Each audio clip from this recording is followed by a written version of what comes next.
right, everybody. We'll get started. Appreciate everybody coming out today. I feel like I'm doing a bit. Yeah. Crack some jokes. I'm not the comedian.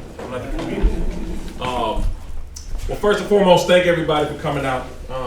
We appreciate your attendance, and we're excited to, just share a little bit with you guys. When we decided to put this together, our thought was, how do we engage our community in a way that's concise but also comprehensive of all the things that we got to be worried about in terms of wellness and wealth. When you hear that, you think, your body and your money, but holistic wealth is much greater than that. It's so many things that you do in your life you can be wealthy at, and holistically. So that's what we want to start doing with these conversations. We want to be really respectful of your time, so we're going to get you out of here at 1 o'clock. But if you want to stay and have some additional conversations, ask some questions of any of us, we're more than welcome to talk to you about that. So the 3 P's of holistic wealth, we're going to tailor these conversations in all of our categories into 3 things. And these are what we determined. If you can take these 3 steps and everything, you're going to be on the path to holistic wealth. And that's your planning, your preparation, and your production. Okay? So those are going to be the themes for each of our industries that we're going to work through as a framework of how to get to where you want to be, for your family, for yourself, for your friends, things of that nature. Okay? So all 5 of us are going to get up and give you our quick little presentation on our industries and how that works. And like I said, we'll have time for Q&A at the end. But we are going to start with the gentleman who opened his facility up to us, Mr. LaBrant Speed.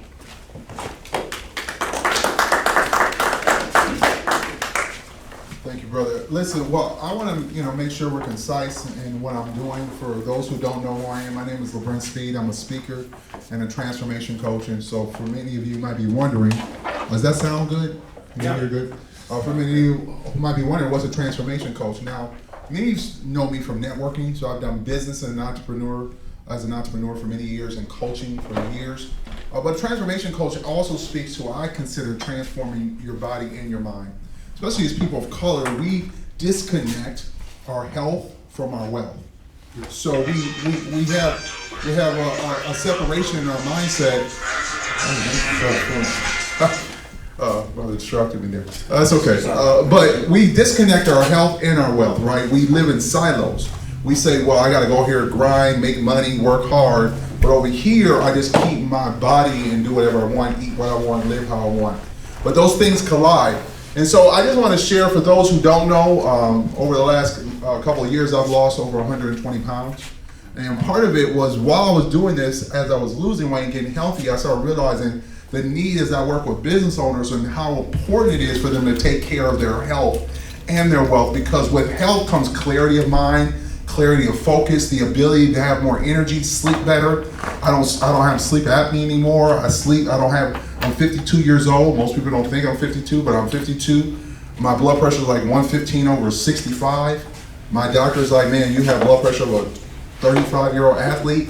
Well, why is that? Because I've learned to put the value of my health and wealth together. And so as we go through this seminar today, we're going to be talking about a lot of things about your money, about real estate, about insurances. But ultimately, that stuff doesn't hold up if our body doesn't hold up. Give you a few statistics about African American men have the lowest life expectancy of any group in the United States. We're 6 years shorter than white men. Keep that in mind as you think about health and wealth. African Americans are 20% more likely to have serious psychological distress than white. That means depression, anxiety. We're 20% more likely to deal with that. And so what you eat and input in your body and your exercise have a direct correlation to how you feel emotionally. And so a lot of us are not processing our emotions. 70% of African American men are overweight or obese. Put that in perspective. That means 7 out of 10 of us are overweight or obese. Now let me ask you a question. Many of you play sports. If you are in shape to play a sport, do you play better than if you're out of shape? Yes. So business is a sport. Money is a sport. And if you're not in shape mentally and physically, you can't win. It's going to be very difficult for you to win. 80% of African American women, that's 4 out of 5 African American women are overweight or obese. Compared to white counterparts, African Americans are generally at higher risk for heart disease, stroke, cancer, asthma, influenza, pneumonia, diabetes, HIV, and AIDS.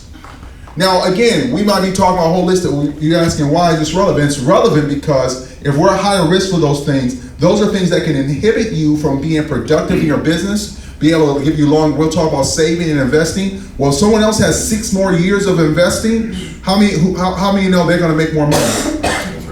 We're going to talk about estate planning. So if you don't have these things in order, who's going to mostly impact? That means all the money you're working for, if you don't take care of your health, you're going to give it to the hospitals or someone else because you're not going to be able to enjoy it.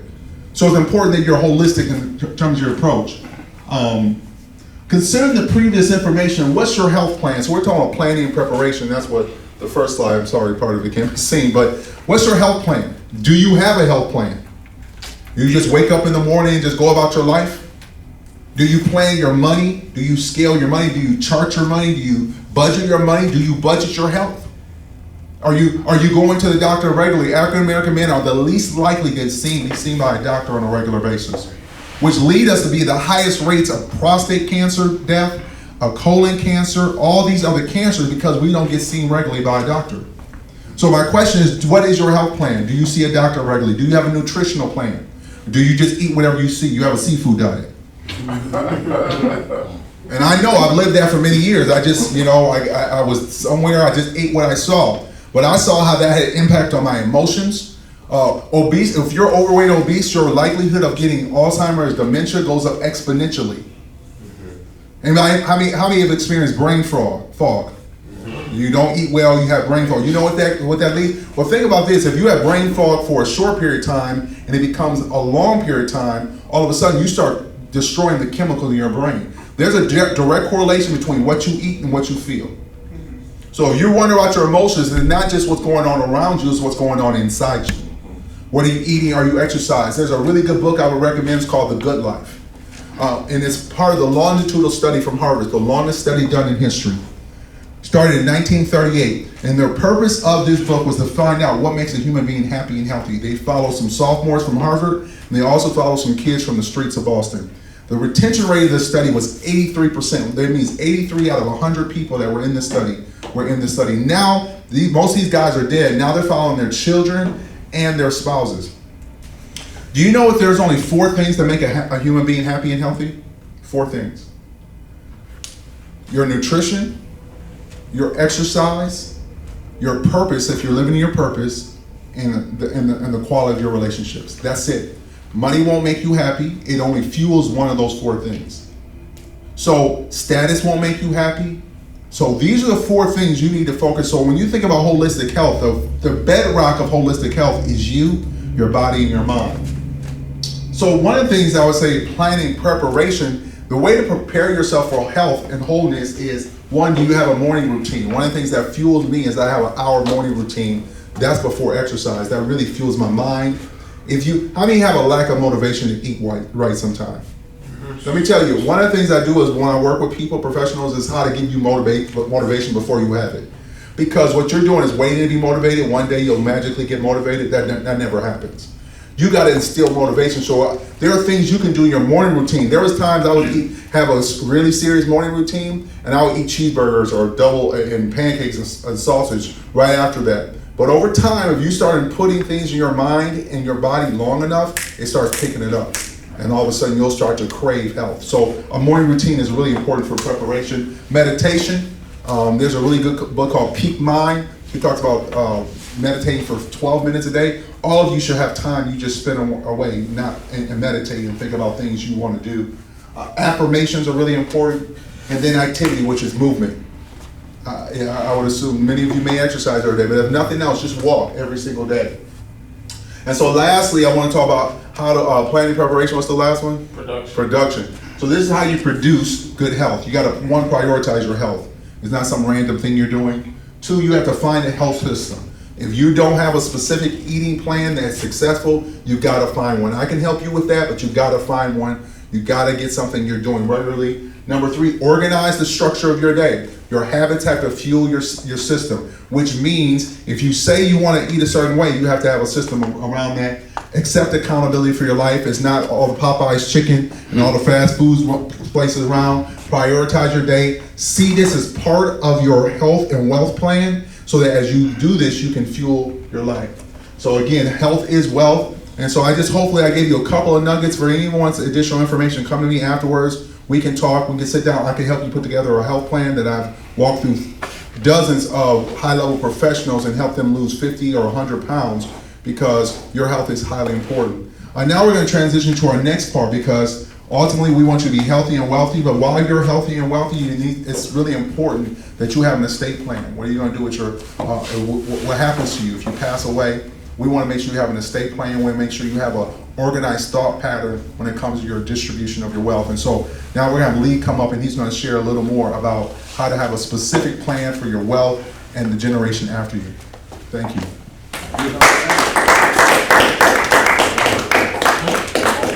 Here's a clicker right here. Just push this button.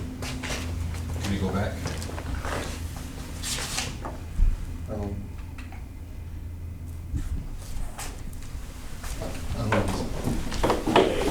Skip it up a little bit. Yeah.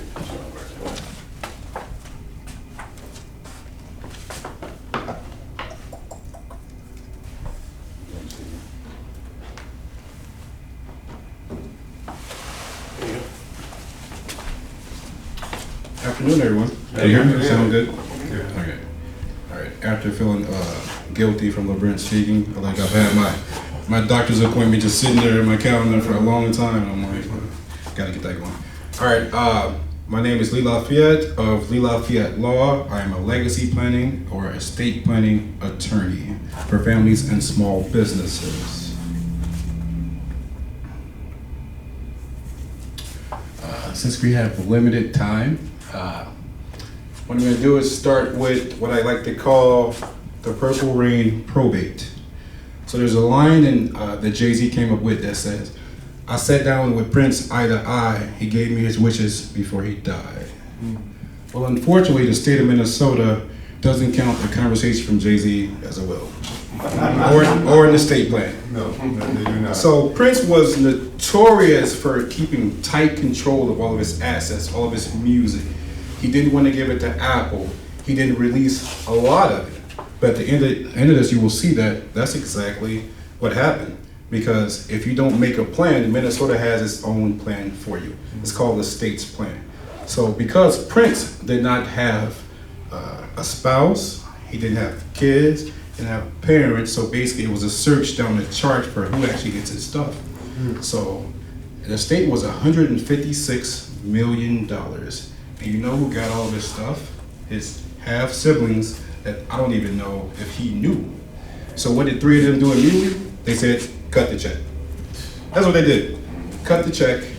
So 50% of his stuff went to a company called like Primary Wave. And so they did exactly what he didn't want to do. And now all of his music is out there streaming, which is what he would have hated. So remember, if you don't make a plan, the state of Minnesota has a plan for you. Now at my firm, I like to deal in outcomes and not just documents, and I consider myself a trusted advisor. So you may be thinking, well, Prince is rich. I'm not wealthy and I don't need an estate plan. Well, I'll give you a little bit of my backstory. So my stepdad, who was a great man, he was a superintendent of schools in Illinois, a small area, but he was very financially literate. We had a couple rental properties, which if somebody came with a sob story, he didn't even make them pay. But that's another story. He also had what was it? We had a commercial property that we started into, and a few other assets, right? But as you talked about with dementia, my stepdad had dementia. So my mother ended up paying back taxes for over a decade. So even though he's financially literate, he didn't have a plan, the planning part of it, and I still started with nothing financially. Of course, I still had all of his life lessons. So it's not just the wealthy people that need to plan. So this is where we are. It's called probate avoidance. So I'll give you a little bit about what probate is. How many people have heard of probate or know what it is? Okay. So if you never dealt with it, once someone passes away, it's basically a court process where they're trying to figure out where your stuff goes, right? So the way it works in Minnesota is that if you have assets that are under $75,000, you can avoid probate completely. But if you have a house, how many houses in Minnesota are under $75,000? So you automatically in probate if you have a house attached to it. And the way to think about it is that any asset that's not listed as a joint asset goes to probate. Anything. So if your bank account right now is only your bank account and your spouse is not on that account, it goes to probate. So that's a common mistake. People think because they're married, their wife or their husband gets their account. It doesn't work that way. So when houses are titled in joint tenancy, then it goes to the next person. But this is where the problem always happens. There's never a third person. People always have their houses titled in joint tenancy. It goes to the wife, or it goes, then it doesn't go anywhere. So a lot of my things that I fix on the back end is getting real estate titled into the correct thing. So I like to tell people, like, if you worry about grandmother's house, make sure you get it taken care of early. That's the largest asset that you need to know where it goes. And the way and remember, if anybody ever asks you about probate, the simple way to think about it is that the state needs to know where your stuff goes, where your asset goes. And if nobody's titled in their joint or there's not a beneficiary designation, then most likely it's going to probate. That's the way to think about it. So what you see up here in the probate avoidance, and we'll go with preparation for this one. So my simplest plan, I take care of the real estate first. So there's tools that we can use. One's called like a transfer and death deed, right? It's called a transfer and death deed.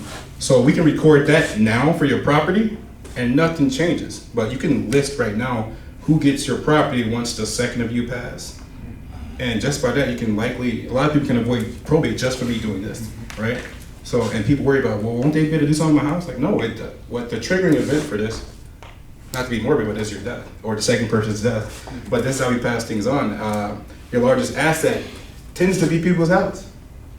And the other things, of course, is your will. People know about will generally, but I always tell people, like, a will is only takes effect when you die. So that's only part of it. In order to have an entire plan, more importantly than a will are your healthcare directives and your financial powers of attorney. Because the same way that when my stepdad had dementia, when you have financial powers of attorney, then somebody can step in and sign things for you and handle your finances or make sure that your businesses continue. So there's a good argument that these ancillary documents are more important than your will. So I like to say where there's a will, there is a probate. And you may be thinking it's a little bit in conflict with what I just said, but it's not actually, because you don't actually have to probate the will. So if we make sure that all the assets are bypassing probate completely, even though you have a will, we don't have to probate. So that way we can live by it. But a thing that I like to let people know is that a will is essentially public information. It may not say that, but if your will is a court document, so once it gets probated through the court, anybody can look up your will. So if you think about scammers, you can kind of look at it depending on what you put on it. So I say this just not to bash wills or anything. I just want to speak to you very quickly about an alternative. And probate itself, I need to mention that it's very expensive. Probate on the back end is like, I get paid by the hour on the back end for probate. So it's very expensive, and people always ask me how long it's going to take. I'm like, it depends on what county, depends on what time of the year, it depends on how many time you backed up. It can take a year, it can take 2 years. Prince's took like 6 years. So there's something called a trust. How many people have heard of a trust, right? Who you think has a trust? So when I grew up, I thought it was rich people. All I thought was a trust fund kid. It's only a trust fund kid. He got a trust fund. At Notre Dame, I saw a lot of trust fund kids. But my kid's gonna be a trust fund kid. Not because I have a lot of money, but a trust is just a tool. That's what I've learned. It's just a more efficient way of passing money on, and the trust is private. With a trust, you bypass probate completely. It's an agreement where you can get so in depth. Anybody here have children? Daughters? Anybody? Right. So if your daughter, let's just say fell for the wrong guy to be nice. Fell for the wrong guy to be nice. So, but if you had a trust, everything that went down to your daughter, he can't touch. If they got divorced, he can't touch it. If she got in an accident, they can't touch it. If you have minor children, you can space the money out until where you get to that 25, 35, 45, whatever it is. A trust is the real way for you to develop generational wealth, but there's also, you can put goalposts in there, like you can't get anything until you graduate from college or you want to start a business. You can get very specific. So I do recommend trust in a lot of different situations. And I have about a minute, I think, so I'm going to be very quick with this. The production part, You don't only need to plan if you have money. We kind of talked about that. Your spouse does not get everything. I don't have the money to pay an attorney for this. And with that, I like you say that you're going to pay one way or the other. You're going to pay up front, but if you pay up front, you also get to control everything that happens, and your family isn't at probate during an emotional time making bad decisions on what happens to our stuff. And the calls that I get all the time arguing about mom liked her better than me. So that's my time. And we're intimate. I think most of y'all already have my information. So that's my time for today. If you have any questions, feel free to reach out to me. Thank you. And I'm not sure who's next. Next? Yeah. I'm not gonna use the mic though.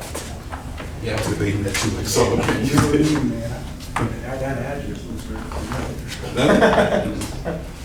That's where your office is? Oh, is it? Oh, that's great. That's funny.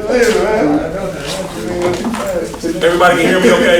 Yeah. All right, good. So we met. I'm Jareck Horton, the owner of Horton & Associates. I am a franchise owner of American Family Insurance.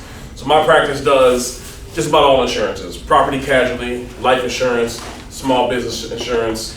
We dabble in some workman's comp, some benefits, but needless to say, we do a lot.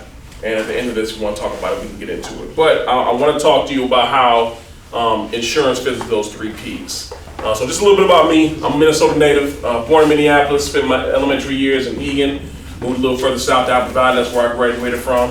Graduated University of Wisconsin, African American Studies degree. That's my family right there, 2 boys, a daughter, a wonderful wife. Started my professional career in sales and did a lot of consulting in sales until the pandemic came. Turned into an insurance agent because really it fits my natural character, which is servant.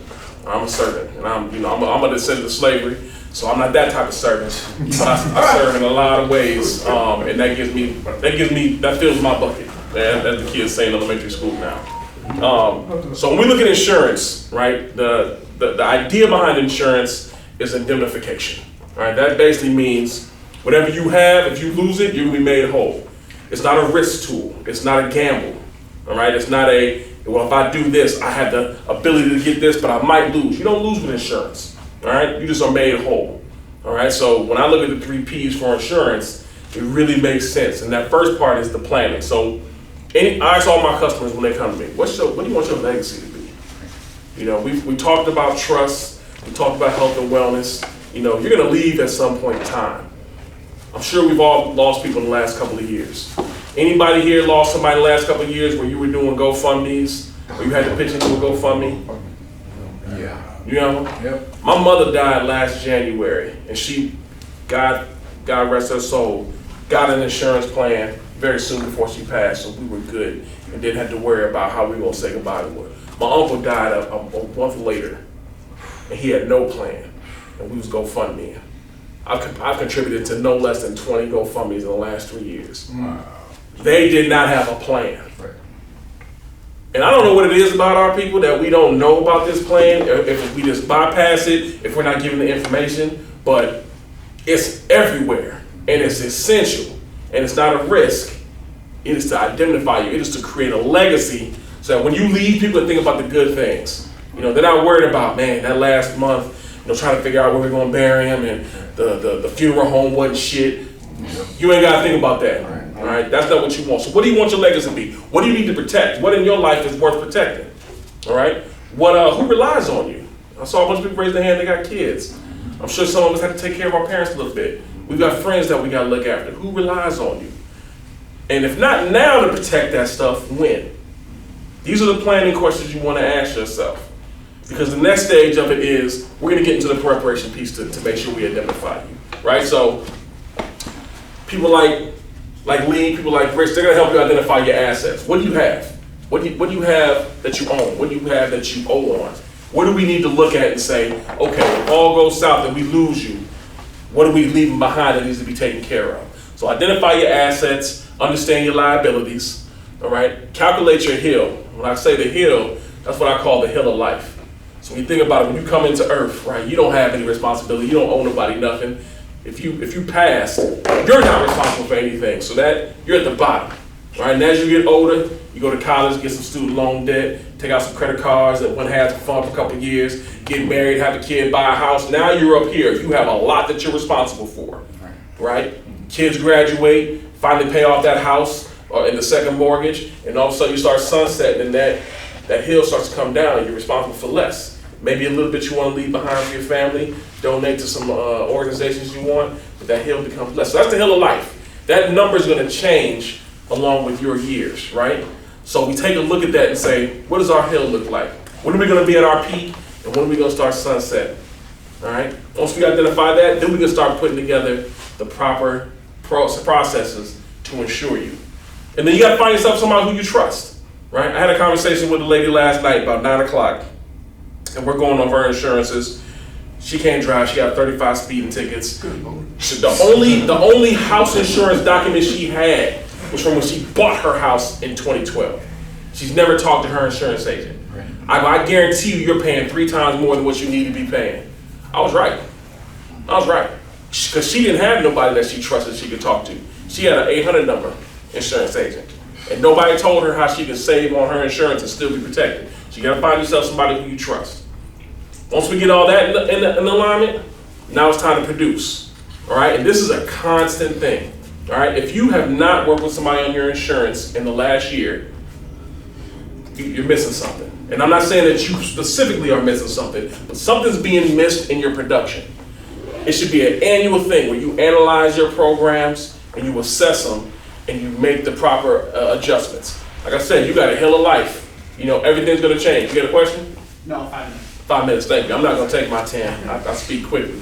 But you gotta analyze and adjust. All right, you gotta always take a look. Things in your life change. You get a new toy. You've had an accident. You're about to have another child. You got a new job. Things are always changing. So constantly, you should be looking. All right, is my preparation the same? Do I have the same needs? Are my assets the same? Are my liabilities the same? As those change, so should your insurance. You know, and we're not just talking about home and auto. Your life insurance is going to reflect this too, okay? And if you have somebody who you trust that you're working with, they're a phone call away. Hey, Jared, you know, the X, Y, and Z is happening. What should we do? Let's talk. Let's figure it out. Let's run some numbers. Let's make sure we got you protected. All right? Because if you go, everything you're leaving behind, we want to make sure that they're better off and not having to figure out how do we maintain without them. Okay? Like I said, I'm gonna be quick. As you can tell, I'm passionate about this. I've only been in the insurance game for 3 years, but what I've noticed is that when it comes to the information, our community is deficient in knowledge. And nobody's really trying to help us except for us, okay? So I encourage you, one, to take this information and think about it. You know, how has your planning, preparation, and production looked from your property and casualty insurance, your life insurance, you know, all the things that these gentlemen are talking about. And if you feel like you're comfortable, that's outstanding. If you feel like you got your plan in place, kudos, and I'm glad, and make sure you pass that forward. If you don't feel like you're there, reach out to myself, all right? I'm happy to walk you through this process and get you to where you need to be, all right? I appreciate your time, fellas. Up next is gonna be my man, Ramsey Sorrells. Awesome, thank you. Yeah, someone wanna time it? All right, guys, I'm gonna start off with, since we're on the theme of Jay-Z, I'm gonna use Jay-Z. Are we on the Jay-Z? In the song, The Story of O.J., Jay-Z says, I could have bought a place in Dumbo before it was Dumbo for like $2 million. The same building today is worth $25 million. Guess how I'm feeling? Okay. So what we're going to talk about is building generational wealth through real estate. I'm Ramsey Sorrells with Realty One Group Choice and Ram Realty, and I am a real estate strategist. What is a real estate strategist? Basically the same thing as a real estate agent. I have the ability to help people purchase, sell, and invest in real estate. I coined this up, the term real estate strategist, because that tells you exactly what you're going to get with working with me. One thing that I found in real estate, it's the best and worst thing about real estate. Real estate agents are not created equal in the sense that everybody treats their business differently. So what I found is that it's, one, not very hard to stand out, but two, it makes it a little bit more difficult if you're not paired with the right person. I believe in education and empowerment, and my goal when working with clients is to educate them to the point where they feel empowered to make their own decisions, so that way they can really take a hold of that process and that journey. So we're gonna go ahead and get started. Just a little bit about me. Northsider, entrepreneur, love to golf, leader, have a chapter on the north side of Minneapolis that I started back in 2021 with the help of Mr. LaBrant Speed. And then I'm recently engaged and I got 3 animals, so that's a little bit about me. So step 1 with planning. The planning part is really important, obviously, because without a plan, you have no idea what to execute. So when it comes to planning, especially with real estate, first you want to identify what are your goals, and then who do you want the beneficiaries to be from those goals, right? Now, for some of you, your goals right now might be, I just want to own a house, and that's totally cool.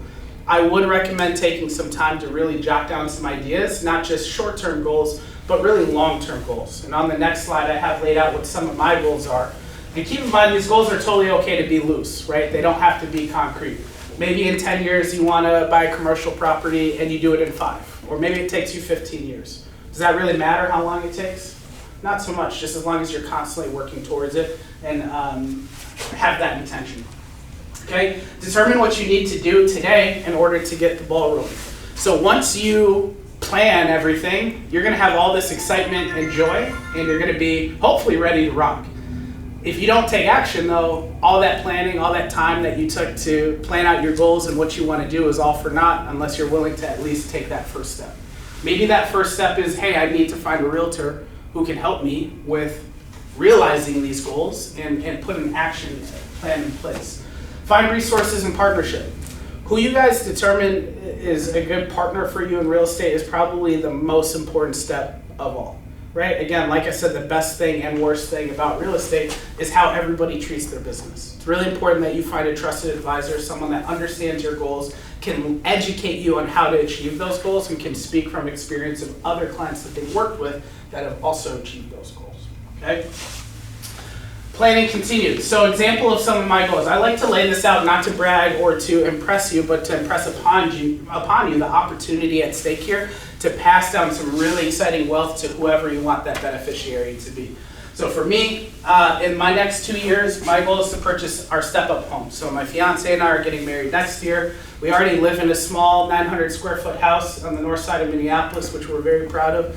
But our goal is we want to have kids, right? And to have kids, you need a little bit more space. So our goal is to, in the next 2 years, purchase our step-up home and then rent out our current home. The reason why we have a 2-year goal is because we want to fix our house up. It's a house from the 1930s, needs a lot of work. We've already put in a lot of work, and we really want to maximize on the equity in that so that way we can pull it out, roll it into other properties. But we also want to rent it out so that way we can make some passive income on a month-to-month basis and even help pay for the mortgage on the next property. In 3 years, my goal is to buy in a different state or even country.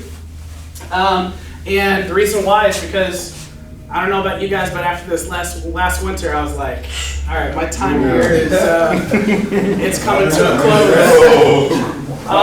Y'all soft. So That's real talk. the goal for me, I see this being a great opportunity and advantage, especially being in real estate, is buying in a different state or country, renting it out for 10 months out of the year, and flying away and flocking away for 2, right? So that way it's a little bit of an investment, but also enjoyment that comes with it. 5 years, I have a huge interest in franchising a business. Don't know what kind of business yet, but I'd like to own a franchise and own the building. Anybody seen the movie The Founder? Movie about McDonald's, Ray Crockett, how he basically franchised McDonald's. If you have not watched that movie, he basically lays out the entire, step-by-step how to own a franchise and do it the right way. The reason why it's important to own the building is because now I'm not paying rent to someone else. I'm building equity in the building as well as my business at the same time. Okay? 10 years, I'd like to purchase a commercial property or develop a mixed-use type of property.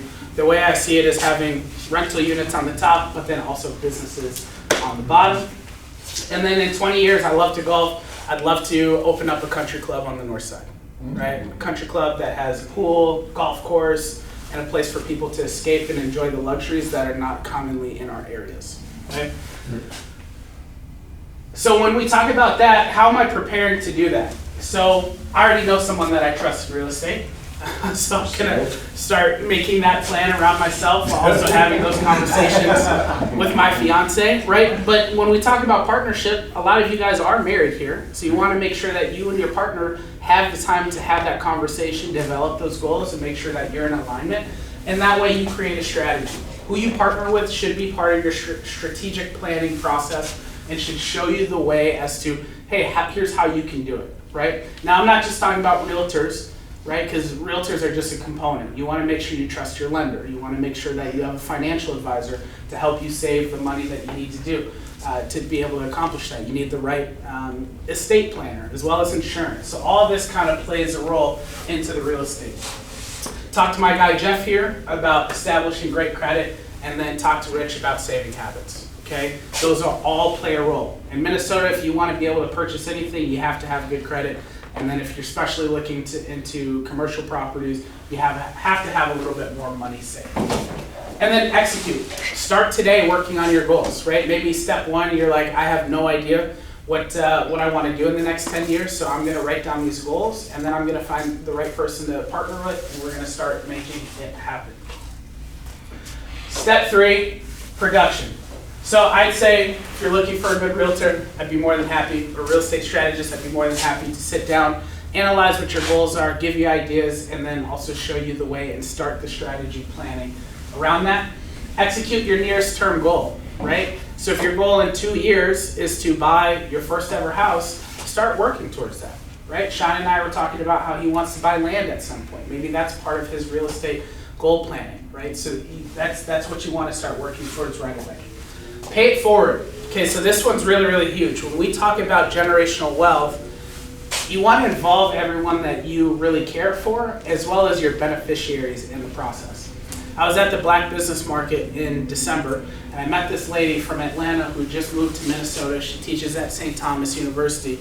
She had her 16-year-old kid with them. They had 10 investment properties that they owned in Atlanta. They had 3 properties that they owned here in Minnesota, and she was bringing him and teaching him everything, right? She told me, my son is planning on real estate investing. What can you teach him right now so that way he can get an idea of what he can do when he's 18?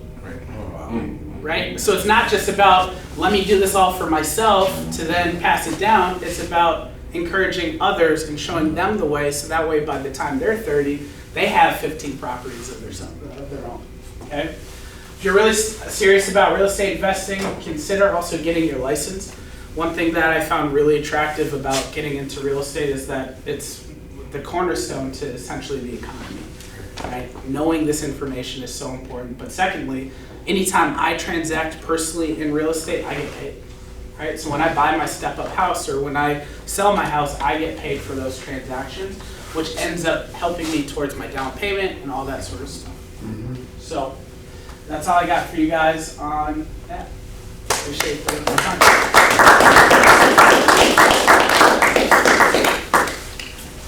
Rich Berkley. I'm taking the 3-year goals. Good. All right, so I'm glad I got to follow Ramsey. In my experience, a lot of times, especially in the Black community, people understand real estate. They understand the tangible asset you can buy, and they understand, if I have an apartment, I can get this rent every month and get income that way. And then the value of the house increases, and so I'm gonna get the value later on when I sell it. A lot of times when it comes to investing, I think there's a gap in knowledge on how it works in our community and how lucrative it can be, especially over long periods of time. So today, obviously we don't do the 3 Ps, but the first thing I always tell people is you gotta have savings. Actually, before that, pay off your debts. Like, it sounds simple, but a lot of people want to get into investing. They come to me and they have a lot of debt. And I said, I can't help you yet. Because if you have credit card debt and you're getting 22% interest on that debt, I'm not getting 22% for you every year in your investments. Nobody is. No one can promise you that. So if you're looking to invest and you have debt, no matter how much we're growing your money, you're paying off payments way more than we could even ever make up. So before you start investing, you need to make sure those high interest debts paid off. Secondly, before you start investing, I need to have at least 3 to 6 months of my bills saved up. Because what happens the first time there's a hiccup, something happens, I need money, we go into debt. We get that credit card up. We do something else, and now we're back in the same situation where we have to pay it off before we have to start investing again. So build up 3 to 6 months of your savings in your savings account. Other than that, the rest of your money should be growing in some type of other account. Right now, savings accounts in most banks are giving you 0.1%, so you're gonna need other avenues to grow your money. But with inflation, if your money's not growing 3 to 5% every year, your buying powers are getting reduced every year. That's same with your salary. If you're making the same amount of money you made last year, they're paying you 3% more less every year. So people that talk about, I'm doing the same thing, but I feel like I'm hustling backwards. Everything's getting harder and harder. It is. It is getting harder. Right? So we talked about the legacy planning here. Right? That's where you go to lead for getting the trust and estates, the trust and estate planning set up. What I do is help at the fundamental level. Right? Jareck was talking about life insurance. For some reason, with our people, it's really hard to get us to get insurance. Like, we don't know we're gonna die, right? Like, we don't know we're gonna get injured at some point. So people always wanna skip steps into getting riches, right? 50% of black people own cryptocurrency, right? I love cryptocurrency, it helped me make a lot of my money when I started. 50% of people don't own stocks, right? Because we wanna jump to the most high power Hail Mary play that there is when we know how wealth is built. Like we have the blueprint of how wealth is built. So if you're self-employed, number one, you need disability insurance off top, right? If you can't work for a year, right? A lot of businesses go out of business, not because the business isn't running, because someone's personal finances isn't keeping up. And I can't pay my bills, so I can't have this business going. I have to go take a 9 to 5. So make sure you're protected with disability insurance. It pays you about 65% of what you're making. Then make sure your family's protected with life insurance. We talked about, just a basic term policy are very cheap. I pay more for phone insurance than I would pay for life insurance. Like seriously, with term insurance. So make sure these building blocks are built up. Are we secure? If something happens, is my family gonna be okay? Is my plan still gonna be okay? I was talking about Paxton Mahomes a few years ago in the Super Bowl, right? Greatest thing we've ever seen. He was running around all game long, couldn't make any plays because he had no line. No one was blocking for him. It doesn't matter how great of a player you are, if you don't have the right protections, you're not going to have a good game. So make sure those protections are in place. We work with me and Jareck to get, life insurance is a necessity for everybody. Even if it's just a small policy. Disability insurance is a necessity for everybody. A lot of people think, I don't need it.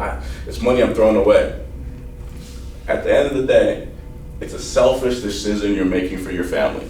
You're choosing yourself over your family. I hear it almost every day. Oh, I'm not dying for another 20 years. Why do I need it for? Blah, blah, blah, blah, right? If we knew when we're gonna die, we could plan everything out perfectly in our life, but we don't.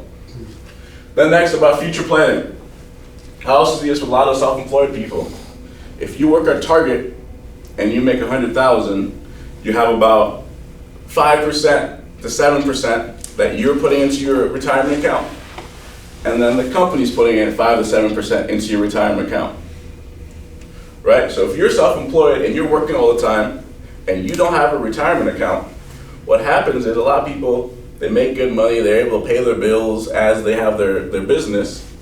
Then their business closes, right? Now all businesses last forever. The restaurant closes. We had a good 20-year run, and now we're done. And then what you got to show for it, right? You put every single dollar you could back into your business. Now your business is done, and now you have nothing for retirement, right? Now you have nothing for your family, and now you have to get another job and work for a long time after that because you weren't prepared. Even in the early stages of business, start putting money away. You can't put every single dollar back into your business because I know we all want it to be the next big thing. There can only be a few big things coming up. So I want to make sure, is my business using me or am I using my business? So I want to utilize my business. So every time I'm making money, I'm putting in about 10% of my income into a 401k retirement account to start saving. I'm making sure that we have protections in place. I'm making sure that I'm saving from my business and taking money out and not just putting every dollar back in. Because at the end of the day, when that business ends and you have nothing to show for it, you have to start all the way over. And there's a lot of different ways you can save. Back in there.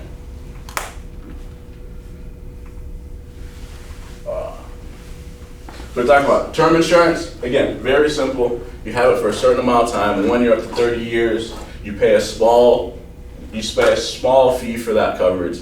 Only about 3 to 5% payout. So it's not something that's likely to pay out, but something that you need.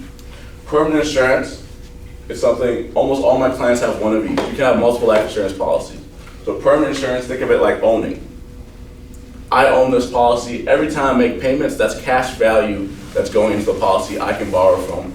And life insurance is completely tax-free. So when you take that loan or withdraw from that policy, you can either pay it back or you don't have to pay it back. And that comes out of your cash value or death benefit.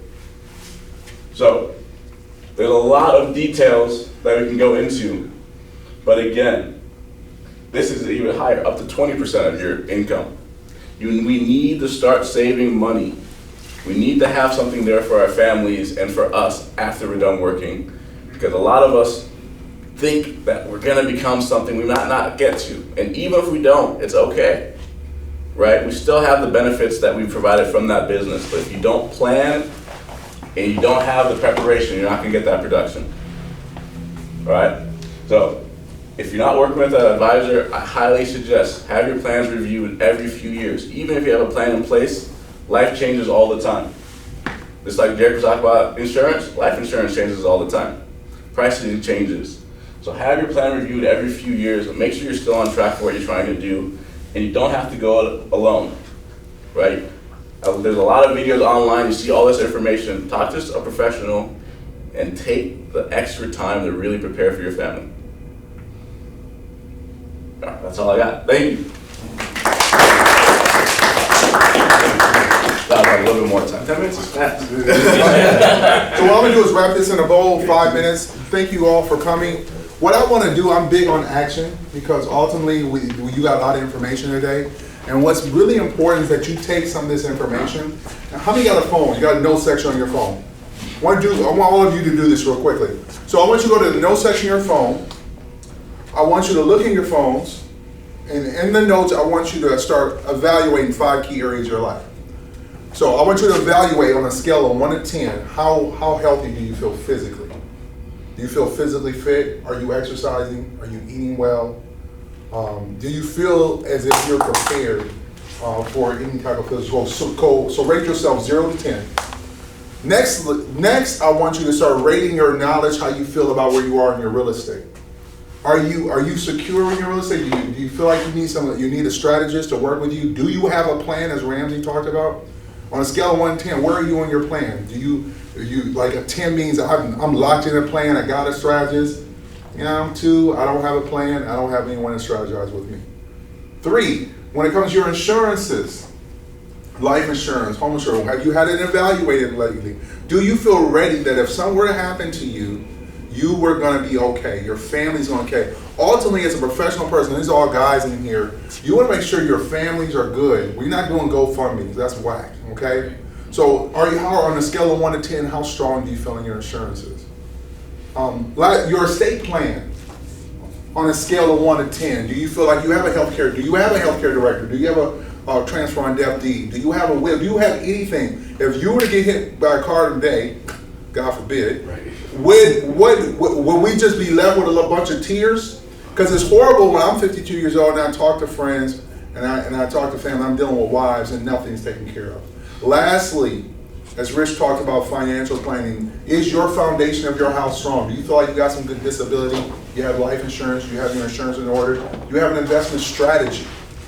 Now, none of these guys that talk to them and none of us are going to charge you just to have a free conversation. And evaluate yourself on that. So I want you to evaluate yourself and look in there. Anything you're under a 5 with, you need to talk to one of these guys.